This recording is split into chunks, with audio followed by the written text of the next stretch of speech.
I always thought a low-fat diet was the way to go. Saturated fat was always the enemy because it raises your cholesterol. And then there was a big war on this, good old salt, because it raises your blood pressure. But now it seems something that's been innocently lurking in our cupboards for centuries is the new public enemy #1. It's sugar. And you know what? I don't really know why, so I'm going to go and find out. I'm Fiona Phillips, and like most of us, I love my sweet treats. But I want to discover the latest science about what sugar is really doing to us. This is part of the brain that reacts when you have sugary foods and sugary drinks.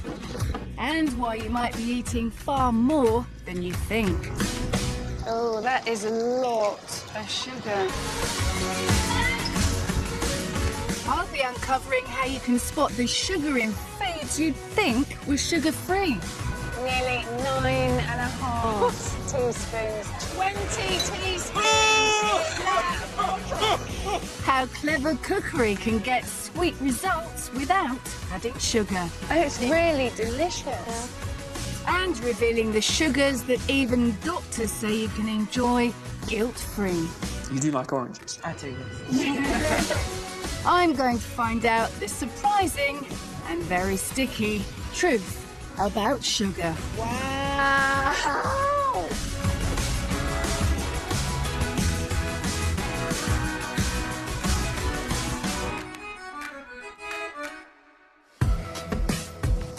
We Brits love our sugar. It's one of life's great pleasures. And we're getting through over 1 million tonnes a year. That's 15 teaspoons each a day. There's no getting away from it. That's more than we should be eating. I'm meeting up with 4 rather brave volunteers in Newcastle. I'm going to start by showing them how much sugar each of them is getting through every week. Got a table each. See if you can pick your table out. You already have. Yeah, that's me. Sweet. That's terrible. They all suspect they might have too sweet a tooth and want to do something about it. So I'm asking them to cut back to just 6 teaspoons a day, a target the World Health Organization believes is the best to aim at. First up is Cara Patterson. Here's Cara's table. It is predominantly brown. Yes. Lots of chocolate. I even know that you eat chocolate for breakfast. I do, yeah. Chocolate and coffee. Cara Patterson splits her time between working at a school and being home looking after her 4-year-old son, Noah. Got an order. She worries that sugar is taking over her life. I'm definitely addicted to sugar. I crave it. The worst time that I want sugar is as soon as I wake up. Breakfast always contains something sweet, whether it's cakes, biscuits, chocolate. Well, Cara, your average daily sugar intake was 28 teaspoons. 28 teaspoons a day. It's not good, is it? So Cara's eating nearly 5 times the 6 teaspoons a day target that I want her to aim for. This is going to mean some big changes for her. Ah, you may well look nervous, Rick. Rick Shabilla comes from a Sikh family with a history of type 2 diabetes. He worries that his love of sugary Indian sweets could land him in the same boat. They're so colourful and they look so innocent, but they are little assassins. You've got your Indian desserts, which we know are very high in sugars. Yeah, and these are normally accompanied with some ice cream. Which would be adding even more sugars. I think, Pauline, you should do the honours, or would you like to reveal your sugar consumption? No. You want Pauline to do it? Best. Okay. 29 teaspoons per day. Day. Dang. A day. That's really terrifying, to be honest. Like Cara, Rick is also nearly 5 times over where I want him to be. Audrey Cannon feels her weight is getting out of control. Life on the road as an acquisitions manager has led to a diet of processed food and sugary snacks. I'll be going to meetings and things and coming out to meetings and jumping straight in the car. It's just as easy for me to eat in the car as it is to stop off and have something because I just want to get home sometimes. You're having quite a few supermarket ready meals. We've got a chili beef here. That contains 5 teaspoons of sugar in half the pack, which is a portion. I wouldn't even think to look at the sugar content. I would maybe look at the calories or the fat, but I've never ever thought of looking at sugar. Your average daily intake was 23 teaspoons. Oh dear. So, to be on target, Audrey's going to have to cut pretty well 3/4 of the sugar from her diet. Simon Gallagher loves his fizzy pop. That's so cold. But at 26 stone, he's becoming increasingly worried about his health. On a normal day, I'd have 3 or 4 cans of fizzy drink. If I'm at home, it can be pretty much any amount until I feel like sick, basically, or until I haven't got any left. Simon, you're smiling now? Yeah, out of nerves. The problem is that you have a huge amount of sugar. As it stands, you're having a whopping 39 teaspoons of sugar every day. Yeah, that's a lot. Just to reiterate, this is 57 kilos per year, or 14,000 teaspoons of sugar that you're putting into your body. Simon is 6.5 times over and will have to make the biggest changes of all. Although current guidelines suggest we should aim at less than 12 teaspoons of sugar a day, the World Health Organization thinks if we can reduce this to 6, it would have even bigger health benefits. It's going to be a tough target for my volunteers, but I'm hoping the more I can learn about sugar, the more I can help them cut back. The sugars we need to be looking out for are known as free sugars. These include the sugars found in honey, syrups, and fruit juices. But the main culprit is refined sugar we add to food. But what does refining sugar actually involve? And why does it make it a potential health problem? Biologist Dr. Marty Jobson is going to help me find out. This is one piece of sugarcane. I've cut it in half. Beautiful looking thing. So it's a huge grass that grows down in the tropics, and this stuff is packed full of sugar. And the way we get it out is the first thing we have to do is we need to break it down a bit. So here, look, have a mallet. And what I want you to do is just sort of anywhere you want. Start at that end, okay? That's it. Okay, I'll get it out. I think you've enjoyed that far too much. I get I'll it. take that away. And all my calories off too. Now, what I'm going to do is I'm going to give you this bowl. You need to go around there and catch the juice as it comes out of the mango. Here we go. Easier said than done, Marty. There's some spluttering out. All sugars are natural and come from plants. Are you all right there? Yeah, this is, Sugar cane and sugar beet are used in sugar production as they have particularly high concentrations. All this refining is designed to make that concentration even higher. I'm safely delivered of some sugary juice down here. okay.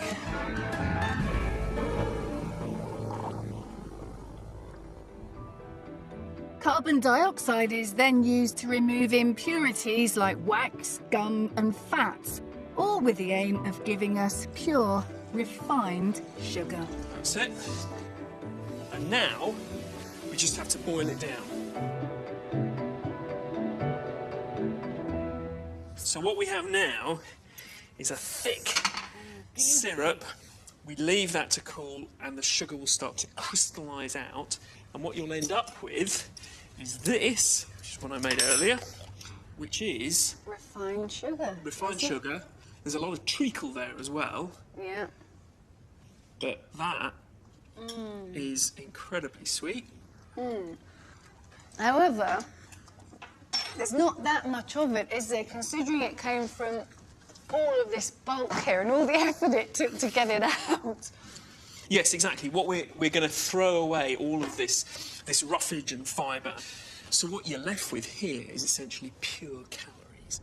So the refined sugar that we use at home has basically had all the fibre and roughage stripped away to become pure energy. And Marty wants to show me just how much energy there is in the 4 grams of sugar that make up a level teaspoon. I've taken a teaspoon, a level teaspoon, mind you, of icing sugar and put one in each of these tubes. We've got 2 teaspoons of sugar. You take those, put them on first.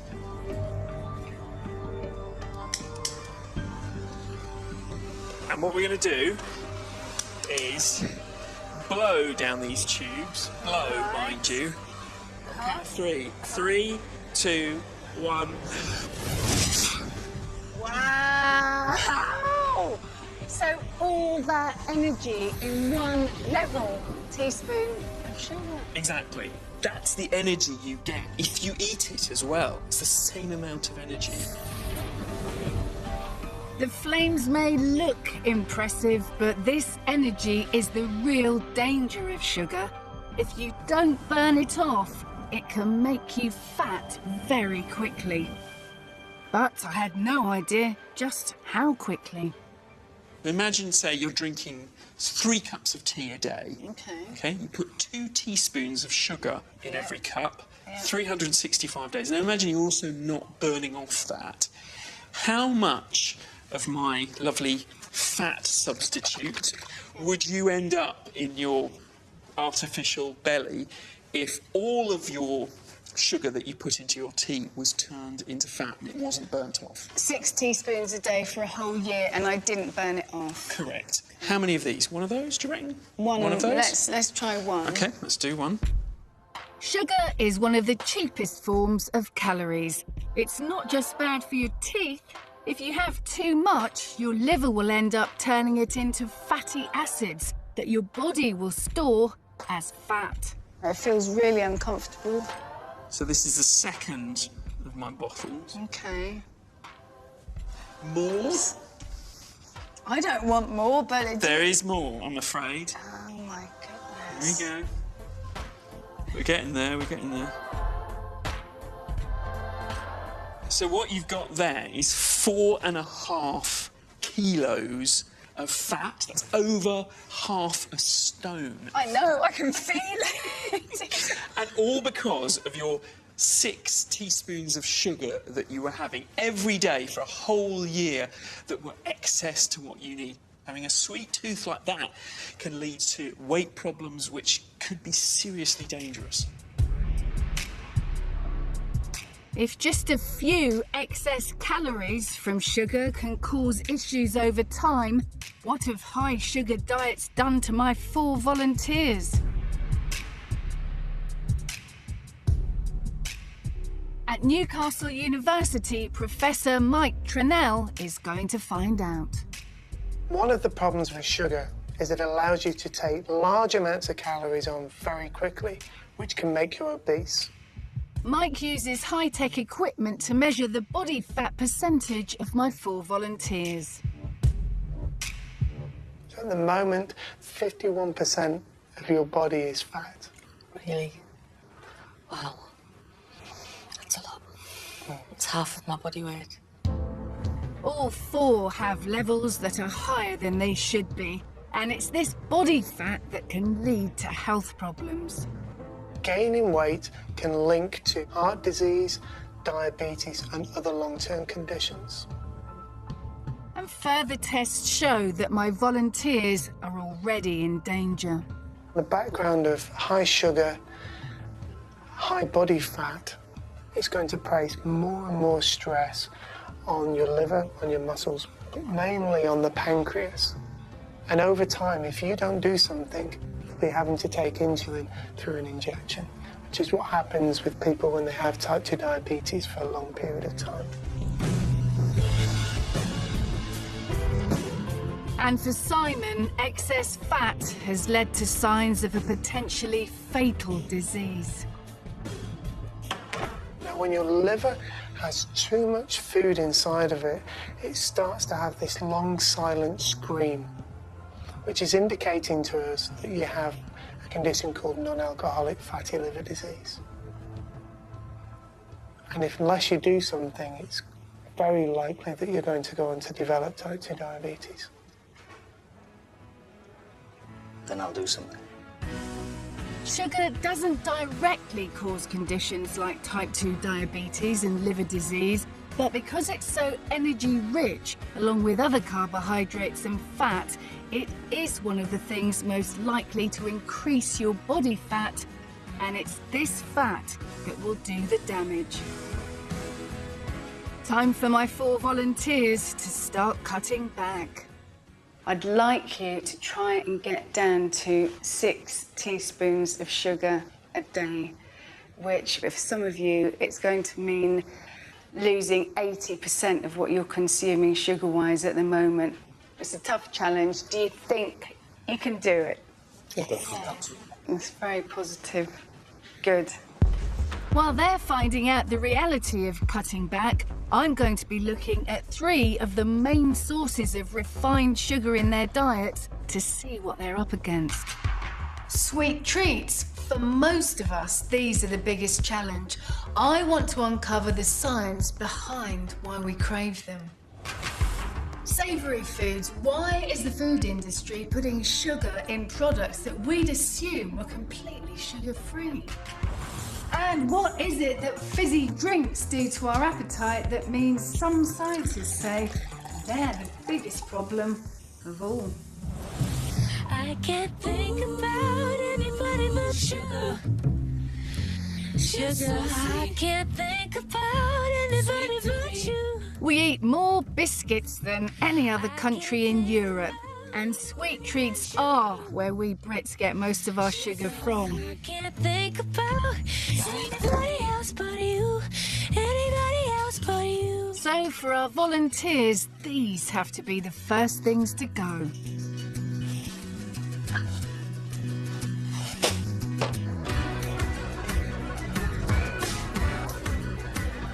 But how tough will that be? It's the Sikh equivalent of Christmas Day, and there's a big celebration in the local temple, a source of great temptation for Rick. This is Guru Nanak Dev Ji's Gurpurab, which is a celebration of the birth of our first Guru. This is our Christmas, if you will. So there's a lot of sugary sweets and treats to celebrate this event. This is torture.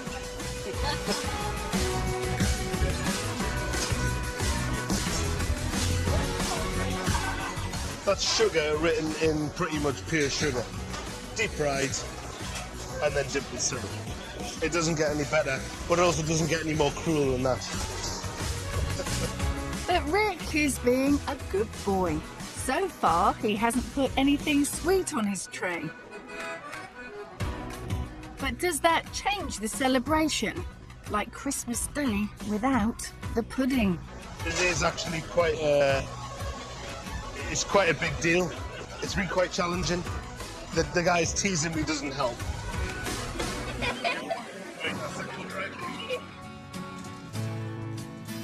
Meanwhile, Cara is really struggling. Her husband Rob is refusing to dump the sweet treats. Right, I'm just gonna shove all my stuff over there so that you've got your stuff and I've got the stuff with less sugar in. So they're arranging their cupboards into his and hers. For someone who craves sugar, this is asking for trouble. But Cara is determined to fight temptation. She really wants to kick her sweet habit for the sake of her son, Noah. He's the ultimate motivation because I want to be around for him as he gets older. I don't want to be a burden. I want to be able to do things with him. I don't want sugar to be haunting us in 20 years' time. But there's one thing that's holding Cara back. Cravings that she just can't beat. Did cave in last night and had one of Galaxy. No one knows. But why do some of us like Cara get really strong cravings for sugar? I'm taking her to Reading University to find out. Neuroscientists here have been studying what happens to the brain when you eat sugar. And to see what's going on in Cara's head, she's being put into an MRI scanner that monitors brain activity. Cara is given sugar in the form of a sweet drink, and changes in her brain are picked up by the scanner.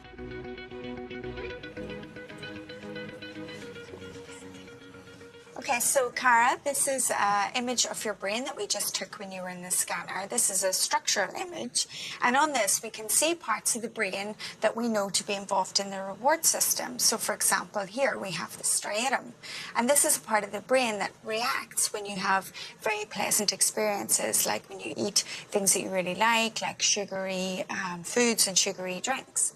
And so if we look at this image over here, this time you can see the actual activity in this part. So that is the reward centre, and that's the brain saying, this is really, really nice, wouldn't mind some more of that. So Cara can happily keep feeding herself sweet things, and the brain will make her feel better. Mm-hmm. What do you think, seeing this?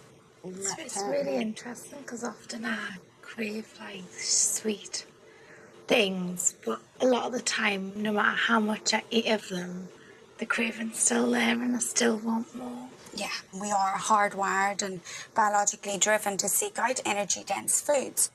So all of us have a primeval urge to seek high-energy foods, and our brains are telling us that. Yeah.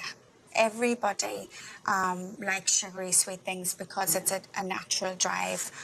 What differentiates people who overconsume those foods from people who don't? We don't know what the biological differences are behind that yet. So are sweet things habit forming then?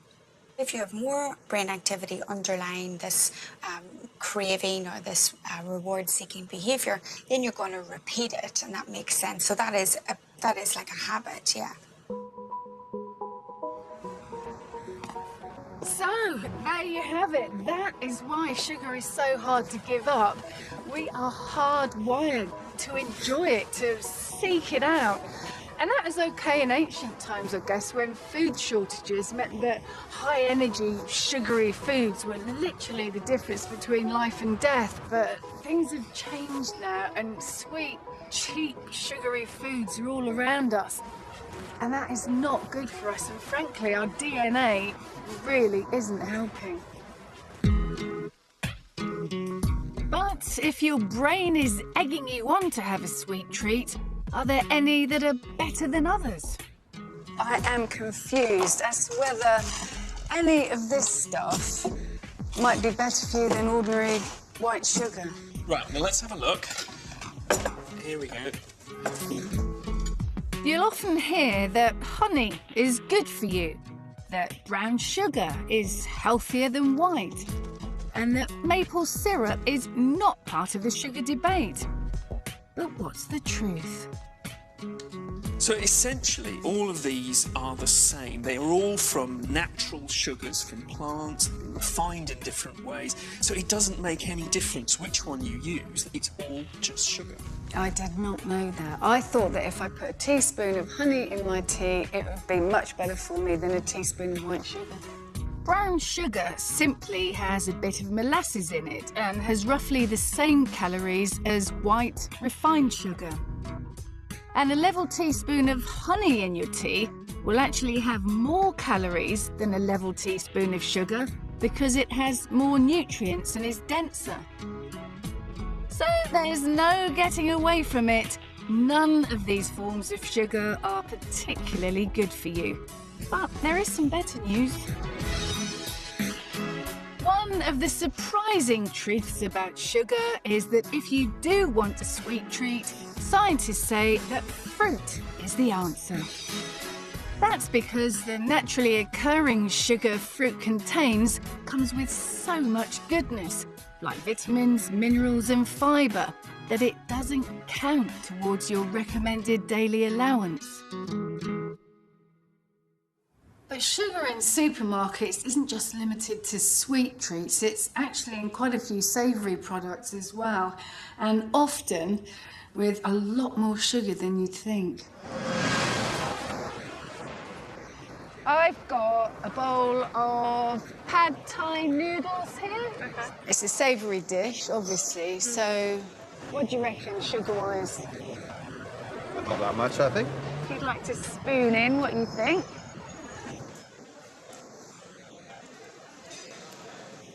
Two teaspoons of sugar in that dish. Okay, you're a bit under there because in fact there are... Oh, stop. Nearly 9.5 teaspoons of sugar. As 9.5. Uh-huh. Oh, tea does things, hey? That's probably more than a dessert. It's not just ready meals that can have added sugar. What about one of the healthier, apparently savoury breakfast cereals?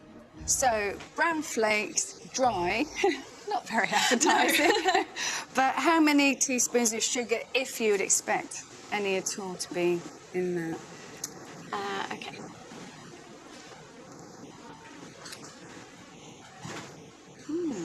One teaspoon. Just the one, yeah. Just the one, okay. Right, I can tell you that there are, in fact, 3 teaspoons. Oh, that's horrendous. Yeah. Because I have that because I think that's the healthier choice. And it doesn't end there. This pack of sweet and sour chicken with rice contains 12.5 teaspoons of sugar. And there's over 6 teaspoons of sugar in this can of baked beans. Ideally, that would be your entire sugar intake for one day. I'm really surprised how much sugar is in some of our supposedly savoury foods. I want to know why manufacturers are adding it. So I'm visiting an international research facility in Surrey where scientists are employed by manufacturers to help them create the perfect products. So what have we got here, Alice? I presume it's soup. It's tomato soup, and we've got 2 different recipes of tomato soup here. One's got no sugar in it, and just a little bit of sugar in the other. So I'd like you to taste them, see what you think. Okay, right, so we'll start with this one, I think. I'm not sure about...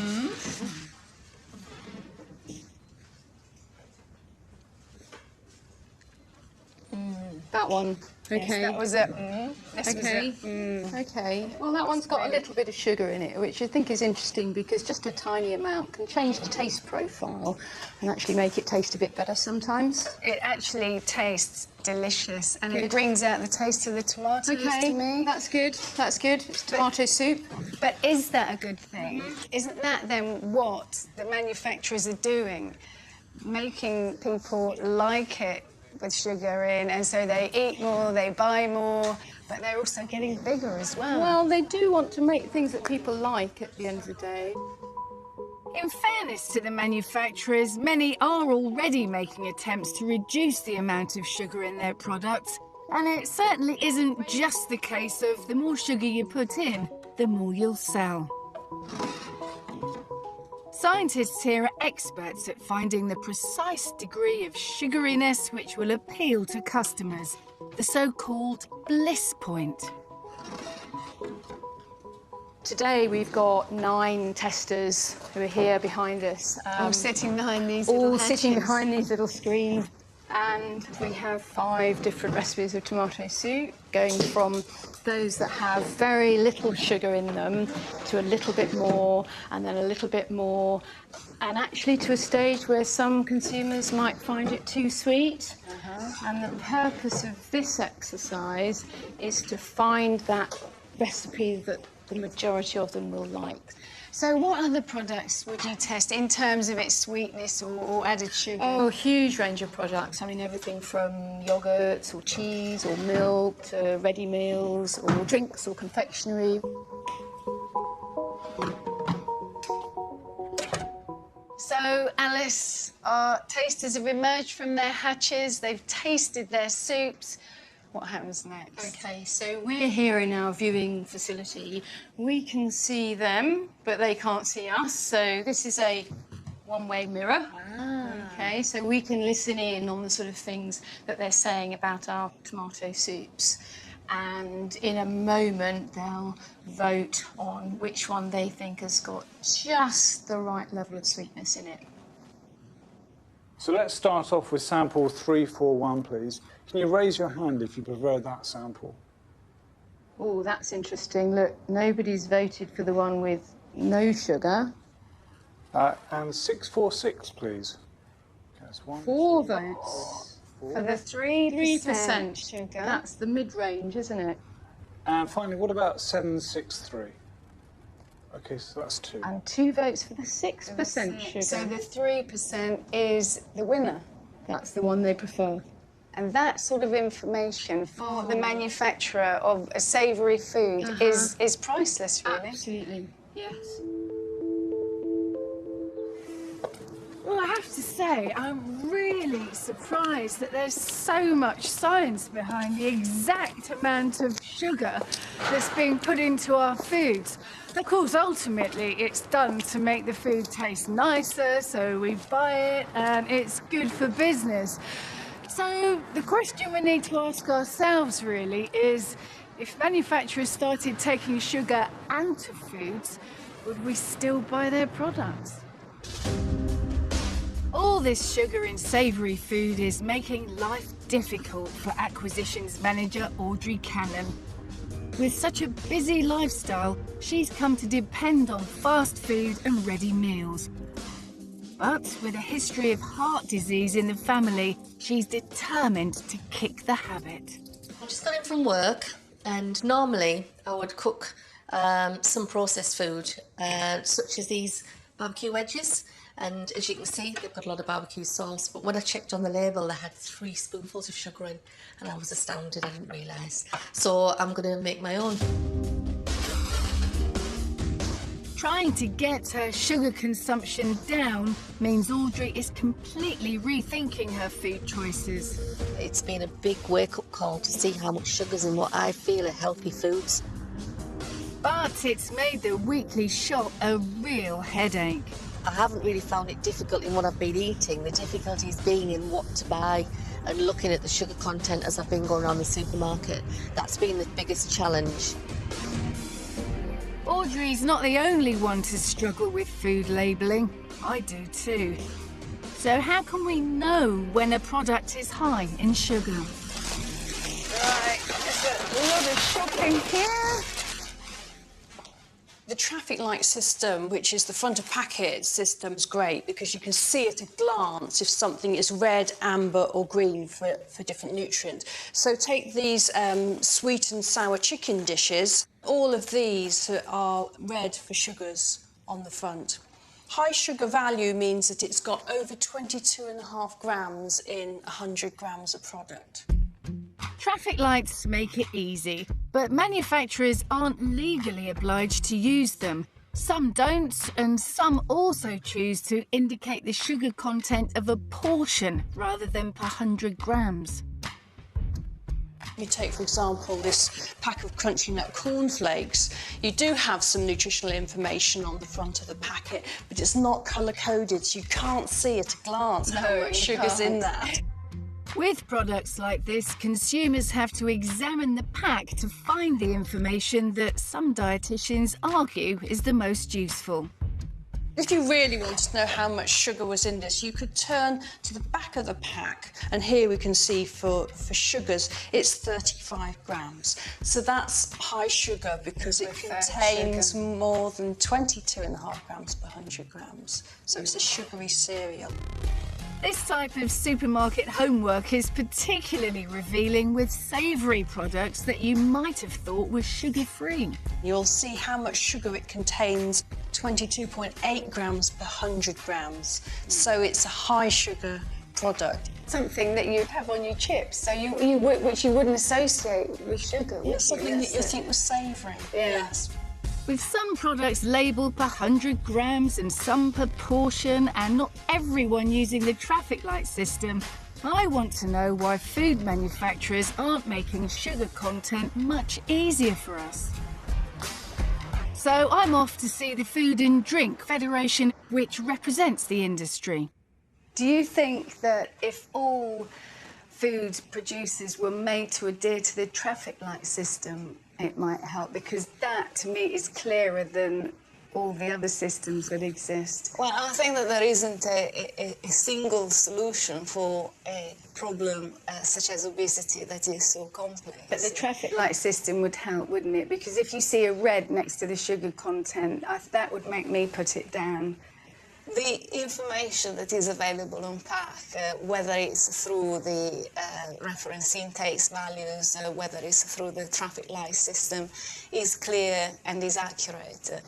Do you not think it would be a whole lot clearer if the packets showed how many teaspoons of sugar? Then everyone would understand that. The reason for the amount of sugars to be labelled per 100 grams or per portion in grams is, again, in the Food Information to Consumers Regulation, where all nutrients are treated the same.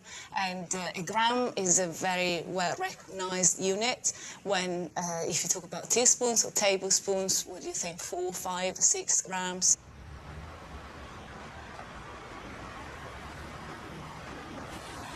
Wow.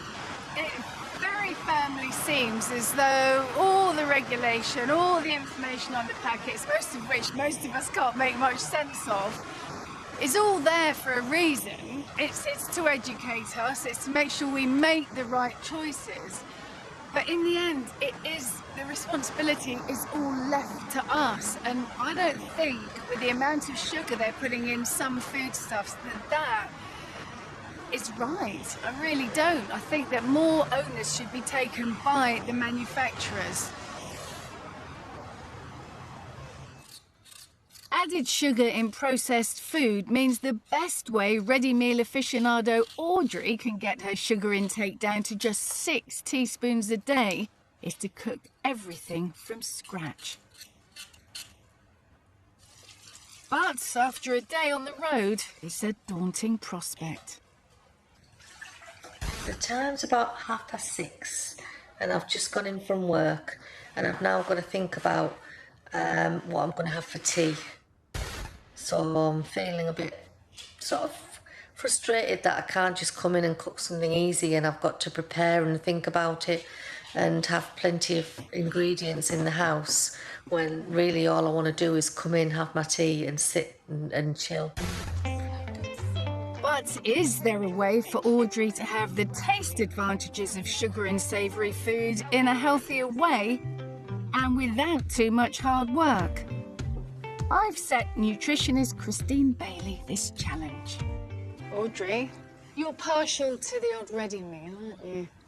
So what tips have you got, first of all, about ready meals, supermarket ready meals, what to avoid? Well, as you know, a lot of them contain sugar, but particularly, I would say, the shop-bought sauces, things like, you know, the tomato ketchups, the sweet chilli sauce, baked beans, and sweet and sour sauce.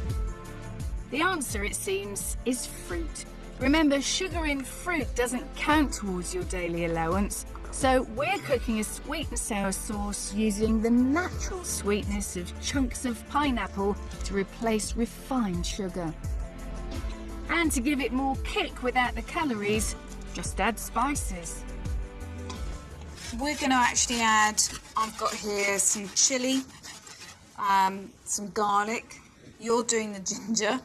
I'm going to use some onion as well. And I'm also going to add just a little bit of Chinese five spice, which has that lovely sort of oriental flavour to it. Throw in some onion, pepper and soy sauce and we have a low sugar sweet sauce, to which we could later add a bit of chicken or maybe prawns. That is delicious. You could use that as a ketchup alternative. Audrey, you and your busy life, I mean, this is simple, isn't it? It is, because I could just have this ready and then just cook the chicken when I get home and it's Yeah. just boil some rice. It would be really easy. Well, you could bulk cook it, couldn't you? Yep. And put batches of freeze it, Yep. whip it out when you get home. Yep. For Audrey, it's problem solved. It's nice. Gosh, that tastes sweet as well. No wonder you're smiling. Can't wait to get home and have it. It's really delicious.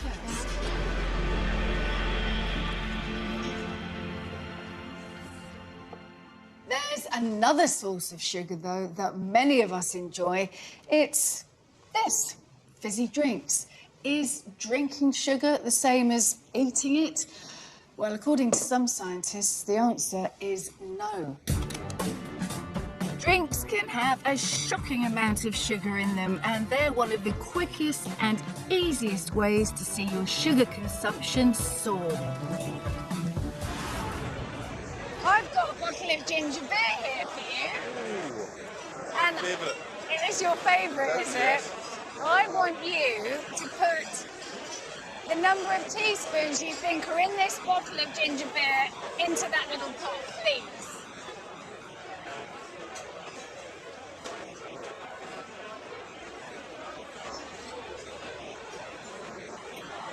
That's 8 teaspoons. 8. That is a lot. I know, but... But it's nowhere near, actually. You're kidding. I have that every week. It's no laughing matter. You're kidding. I'm not kidding. 20 teaspoons in that bottle. No, don't pass out on me, please. Fantastic. That's not fantastic. And that's not all. This 1.5 litre bottle of strawberry-flavoured water contains 18 teaspoons of sugar. This 750 millilitre bottle of elderflower sparkling water, 13 teaspoons. And this half-litre bottle of sports drink, 15 teaspoons of sugar.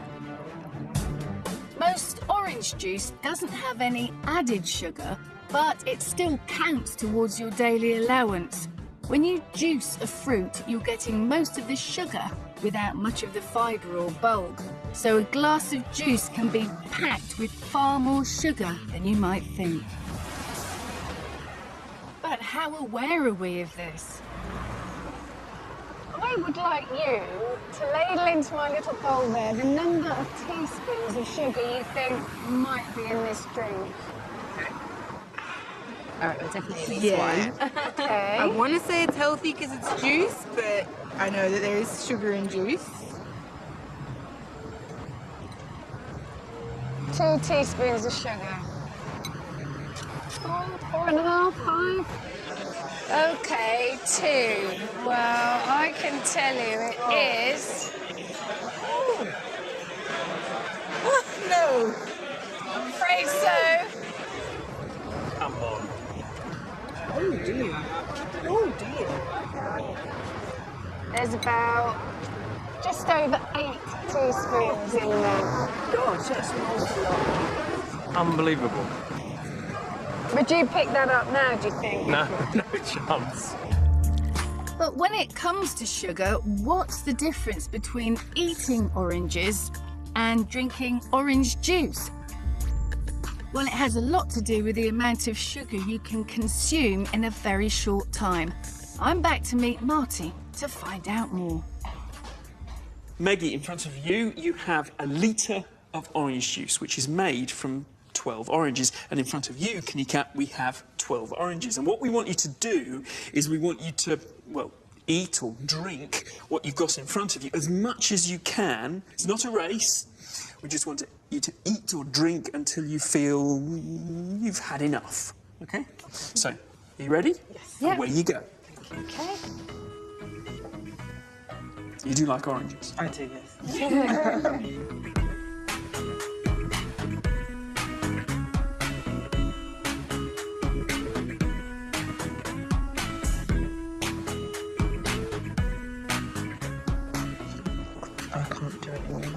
That's it, you're done. That's it, you're full, yeah. And Maggie's still going. Maggie's still going? So, Maggie, you've drunk, what, 3/4 of a litre of orange juice? And Kanika, you've had... 1.5. 1.5 oranges. So, what does that mean? What does that mean? What does that actually mean? Right. Yeah. Well, Maggie, you have just drunk approximately 18 teaspoons of sugar. Wow, okay. Okay. Whereas you have had maybe 3.5, something like that, teaspoons of sugar in that. And that's the thing. The reason you've managed to eat less is because the orange is full of fibre as well. It's chock full of fibre. That's got two things it does. First of all, it keeps you satisfied. It fills you up much more than the orange juice does. The thing is, you can't eat as much sort of oranges as you can orange juice. I mean, you couldn't eat 9 oranges or 12 oranges, could you? Not in a day.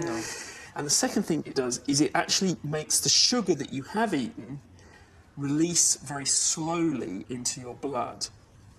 Okay, so there are benefits, despite the fact that fruit has got sugar in, there are benefits for eating fruit. Definitely. Fruit, it's full of fibre, vitamins, it's great for you. Fruit juice, on the other hand, you just, you know, in moderation, it's good for you, but just be aware of the sugar that's in it. So, without realising it, not only has Maggie managed to drink 5 times the sugar that Kanika has eaten, it'll get into her bloodstream super fast, causing a sugar rush.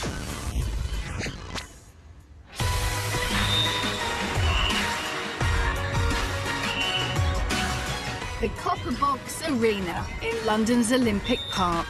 2 netball teams are helping us with a fascinating experiment which gets to the very heart of the truth about sugary drinks, their effect on appetite. Some drinks can have as many calories in them as a meal, but will these liquid sugar calories fill you up like eating food well? Dr. Jason Gill from the University of Glasgow Medical School is going to help you find out.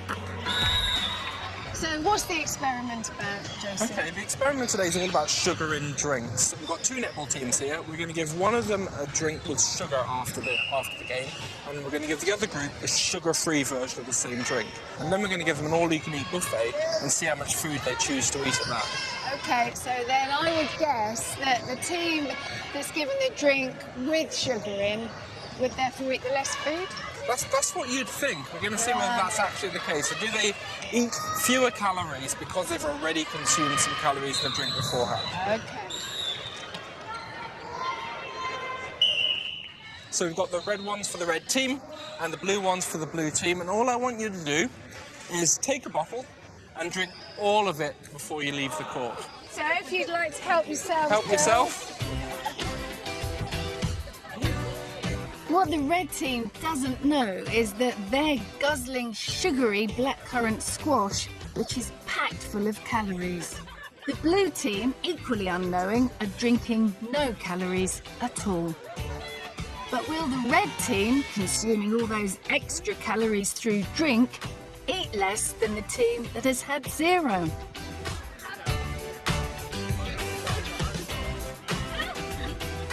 When the girls have had their fill, they're asked to leave the room. And while they're out, we carefully weigh everything left on the table to calculate the amount of calories each team has consumed. They're in for a shock. We gave you these 2 drinks beforehand, but you didn't know that this drink had sugar in it, and that was a sugar-free version of the same drink. And then we had you at this buffet, and we weighed out all the food beforehand, we weighed out what you had at the end, and we calculated how many calories you consumed. And this table consumed 1,000 calories in total more than this table.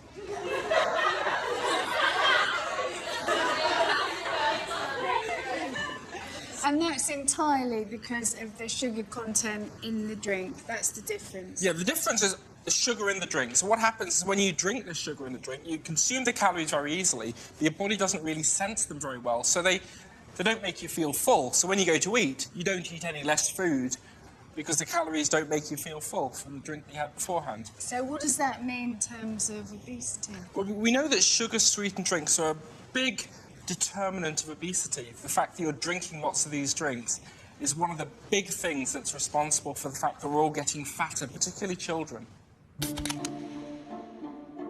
People who have lots of sugar in their diets do tend to put on weight. And that's partly because the calories in sugary things, especially sugary drinks, aren't the best for making you feel full. So you're more likely to carry on eating and therefore take on more calories. Simon used to down up to 7 cans of fizzy drink a day, and the calories in them have been a contributing factor to him developing fatty liver disease. He's been trying to go cold turkey and not drink any fizzy pop at all, but he appears to be having withdrawal symptoms. I have been a bit more tired than usual, but I expect that's probably more likely to do with the fact that I'm not wired permanently from sugar, which I was, clearly. I feel a little bit on edge at the minute. Twitchy, sort of. Yeah. My attention span isn't as good. And Simon isn't alone with his habit. Your average Brit gets through 50 litres of sugary drink in a year. So I'm back at Leatherhead Food Lab to see what that really means and whether there's an alternative. This is what 50 litres of water looks like. And this is the amount of sugar you have to add to make it as sweet as your average soft drink. Nearly 5.5 kilos. Crikey. Oh my goodness me. All that sugar.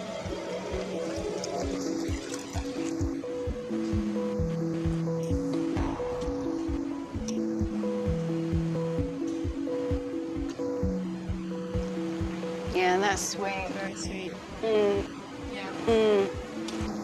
Feel it sticking to my teeth. Yeah, that is sweet. We're going to swap that tub of water for another one. Now, let's try an experiment.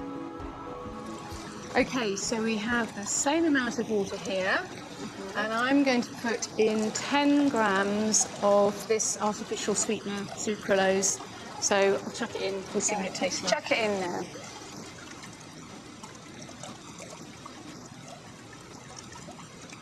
Okay. All of it's in. That's mixing up. Right, Alice, it's time for us to taste this strange concoction Thank now. you. That's yours. Right. Gosh, that's definitely as sweet as the sugar one. Yeah.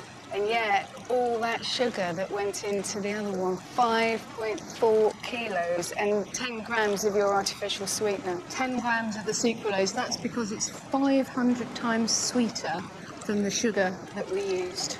But The only thing that would make alarm bells ring with a lot of people is it is an artificial sweetener. Along with artificial sweeteners comes all sorts of stories of it links to our health. Well, it is a sweetener, but all of the sweeteners are rigorously tested and they're very tightly regulated. They are tested and tested and tested, and it takes years to develop a sweetener for use in food, so we have to be very, very sure that they are safe to use in food before we'd be allowed to use them. Artificial sweeteners undergo meticulous testing by scientists, which is then reviewed by the European Food Safety Authority before they can be used in food and drink. And leading scientific groups like Cancer Research UK say there's strong evidence that they are safe for humans. Although the debate rages on, the science seems to indicate that the 20,000 calories consumed by the average Brit in a year from sugary drinks are much more likely to cause you health issues than a tiny amount of replacement sweetener.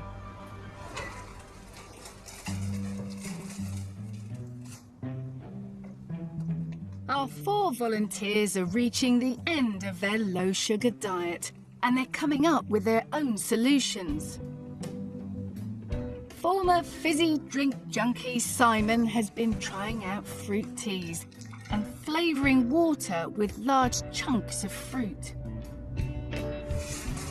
Eventually, through trial and error, he's made the breakthrough. Lemon, mint. It is really, really refreshing. It tastes like a sensation compared to normal water. Just by cutting out the fizzy drinks, Simon has dramatically reduced his sugar intake, and he thinks he can feel the benefits already. When your pants are falling down in public, that's a good sign that you've lost weight, and that has happened. Audrey has become the home cooking queen, preparing everything she eats from scratch and using the internet to track down more sugar-free fast food like do-it-yourself hummus. Basically, you just open a can of chickpeas, add a few things to it and put it in a blender. Totally homemade hummus. And it's absolutely delicious.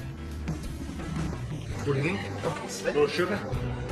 Rick is doing well. He has completely stopped eating sugary treats during the day, but is consoling himself with a bit more nighttime cheer, relaxing down the pub over a couple of pints and hoping he'll still make the grade. Nice. And self-confessed sugar addict Cara, she's cut out the biscuits, the cake and sweets through sheer willpower. There is going to be things that come up like Noah's birthday where I'm going to have cake and I'm going to have sweet stuff, but I can deal with those days now, whereas before that would have been every day rather than just one day. After 6 weeks, our low-sugar experiment is over, and my volunteers are back at Newcastle University for the same series of tests they had at the start.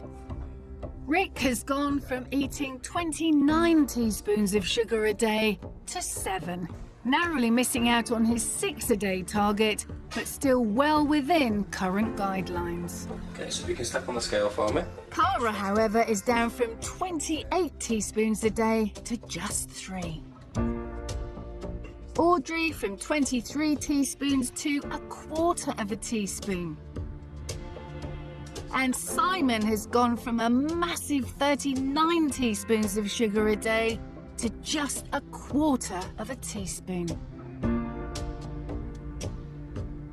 All 4 were at risk of heart disease and type 2 diabetes. So, what has their new low-sugar regime done to their health? Cara and Audrey's results are very similar. The headline of it all is that you've lost just over 6 kilos in weight, or just over a stone. Right. So you've lost about 5 kilos, which is nearly a stone. So well done. Thank you.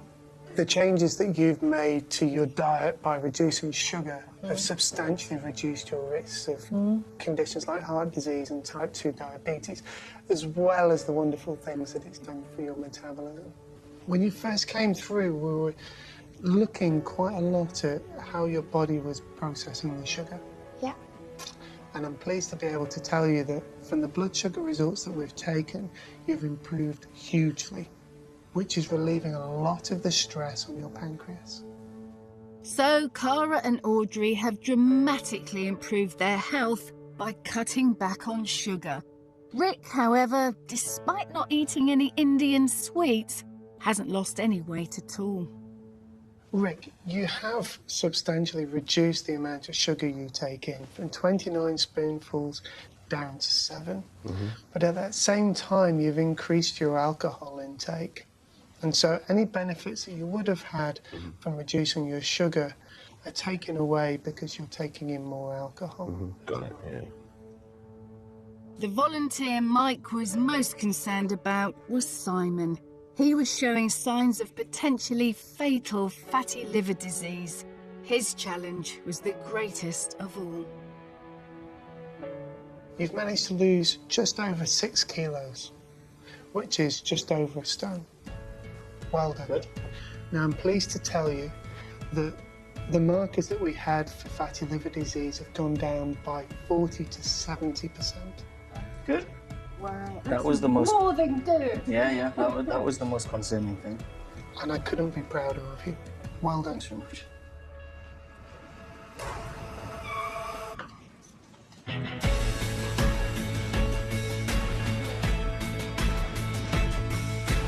It's been a huge challenge. But for all 4 of our volunteers, it's just the start of a whole new lifestyle. I'm really proud of myself and I'm definitely going to continue with it. I feel now that I kind of sickened myself of sweet stuff. It seems bizarre, but it's like, isn't it worth risking my health for a bar of chocolate? Yes, you can socialise, you can be a Sikh, be Indian, be a Geordie, and cut out the sugar. You can, you just got to be a little bit more aware and not given to the peer and social pressures that are there. Just something that I really need to do.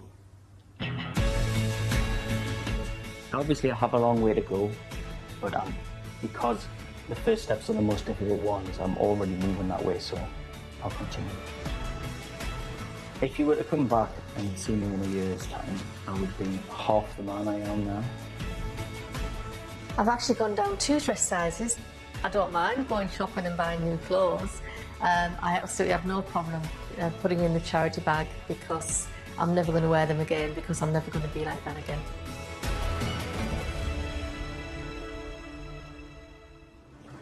The truth about sugar is that it can pile on the pounds frighteningly quickly, and all that extra weight can lead to a whole host of very serious health problems. It isn't the only culprit. Too much of most foods will make you fat, but I think sugar is the thing many of us tend to binge on. Your body craves it, and it often doesn't fill you up. While most things we know are okay in moderation, with sugar we really do seem hardwired for excess.